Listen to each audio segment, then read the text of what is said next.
जय हिंद दोस्तों, Vande Mataram.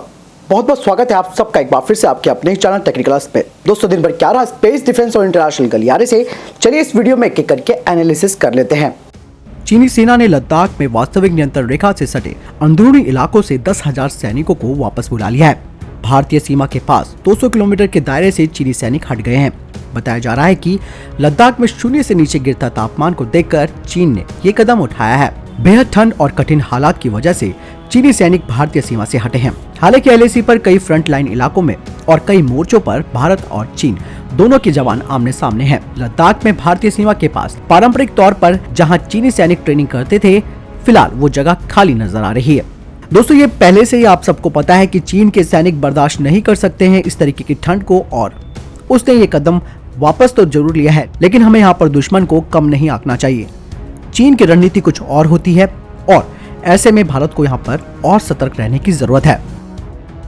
L&T armoured system complex में अत्याधुनिक K9 वज्र तोप बनाए जा रहे हैं। फैक्ट्री में बनाए गए 91 K9 तोप को गुजरात के मुख्यमंत्री विजय रूपाणी ने हरी झंडी देकर कॉम्प्लेक्स से रवाना किया।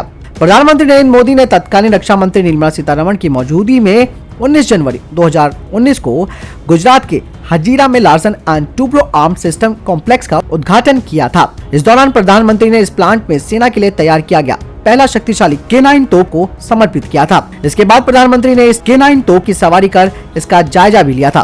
आपको बता दें कि हजीरा L&T प्लांट में तैयार किया जा रहा K9 वज्र तोप काफी एडवांस है, जिसे tank self propelled hovercraft gun भी कहा जाता है। इन टैंक की खासियत ने बफोर्स को भी पीछे छोड़ दिया है। K9 वज्र ऑटोमेटिक है।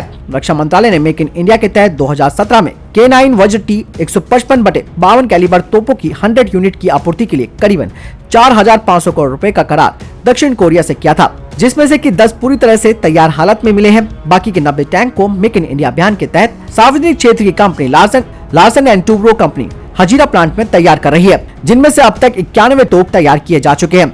L&T साउथ कोरिया की हनवा टेक्विन के साथ मिलकर ये K9 तोप बना रही है। इसके निर्माण में इस्तेमाल की गई 50% से ज्यादा सामग्री स्वदेशी है। पाकिस्तान और चीन की दोनों ही मोर्चों पर तनाव झेल रहे भारत को अब आशंका है कि दोनों देश की मिलीभगत भारत के लिए खतरा बन सकती है। सेना प्रमुख MM नरवणे ने एक प्रेस कॉन्फ्रेंस के दौरान ये बात कही है। साथ ही उन्होंने कहा कि पाकिस्तान और चीन मिलकर एक ताकतवर खतरा बन सकते हैं और इन दोनों की मिलीभगत को दरकिनार नहीं किया जा सकता। उन्होंने कहा कि चीन और पाकिस्तान के बीच सैन्य और असैन्य दोनों ही क्षेत्र में सहयोग बढ़ गया है। दोनों मोर्चों पर यह खतरा ऐसा है जिसके लिए हमें पहले से तैयारी करनी होगी। हालांकि उन्होंने ये भी कहा कि भारतीय सेना देश के सामने आने वाले हर खतरे से निपटने के लिए पूरी तरह से तैयार है। आर्मी चीफ ने सीमा पार आतंकवाद को लेकर भी पाकिस्तान को निशाना बनाया। उन्होंने कहा कि पाकिस्तान लगातार आतंकवाद को बढ़ावा दे रहा है। आगे उन्होंने बताया कि भारतीय सेना आतंकवाद को लेकर जीरो टॉलरेंस की नीति को अपना रही है। सेना प्रमुख ने आगे बताया कि लद्दाख ही नहीं बल्कि पूरी उत्तरी सीमा पर भारतीय सेना सतर्क है। सरकार से सेना को पूर्वी लद्दाख में मोर्चों पर तैनात रहने के निर्देश मिले हैं। विभिन्न स्तरों पर चल रही बातचीत से समाधान निकालने की कोशिश की जा रही है। वहीं चीन से नवी दौर की बातचीत का इंतजार है। आगे उन्होंने बताया कि LAC के मध्य और पूर्वी क्षेत्रों में चीन ने बुनियादी ढांचे का विकास किया है। इस पर लगातार हमने नजर रखी हुई है और हम हर तरीके के भू राजनीतिक घटनाक्रमों और खतरों के आधार पर अपनी तैयारियों में बदलाव करते रहते हैं। उन्होंने कहा कि पिछले साल जो भी हुआ उसे देखते हुए हमें अपनी क्षमताओं में नए सिरे से बदलाव करते हुए उनका विस्तार करना होगा। पूर्वी लद्दाख में जारी गतिरोध पर सेना प्रमुख ने कहा कि उम्मीद है कि हम सैनिकों की वापसी और तनाव को कम करने के लिए एक समझौते पर पहुंच पाएंगे। दोस्तों, अगर आपको यहाँ तक वीडियो पसंद आई हो तो कृपया करके वीडियो को लाइक जरूर करें। इससे हमारा उत्साह और बढ़ता है ताकि हम आप तक लेटेस्ट डिफेंस अपडेट्स पहुंचाते रहे।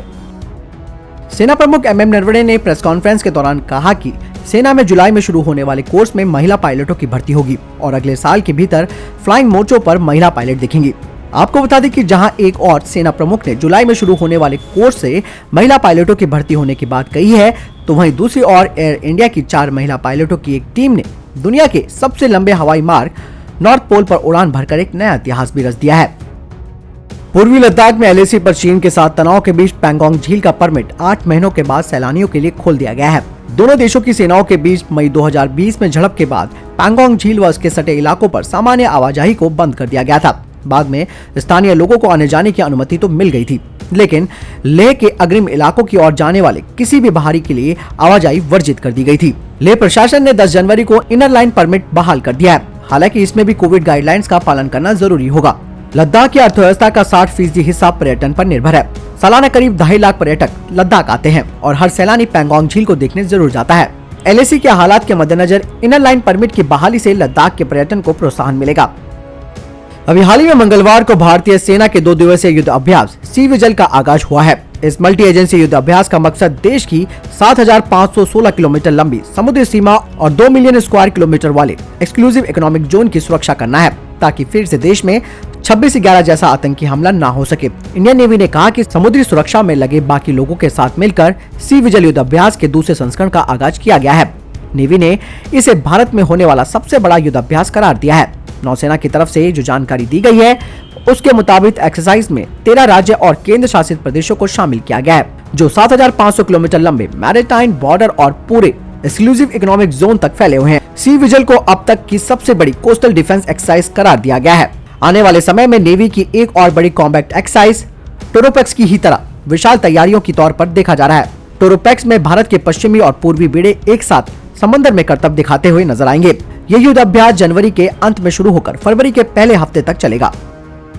एडी, जिसने हाल ही में अपना 62वां स्थापना दिवस बनाया है, वह अब सबसोनिक मिसाइल और अनमैन्ड प्लेटफॉर्म्स को डेवलप करेंगी। सूत्रों के मुताबिक एडीए के जो वैज्ञानिक हैं, वो अब निर्भय के सेकंड वेरिएंट का टेस्ट करने के लिए तैयार हैं, जो कि indigenous technology cruise missile ITCM होगी। छोटे टर्बोफैन इंजन यानी कि STFE के साथ ITCM-02 अगले कुछ महीनों में एक और उड़ान परीक्षण करेगी। STFE के साथ ICTM का पहला मिशन पूरी तरह से सफल नहीं था।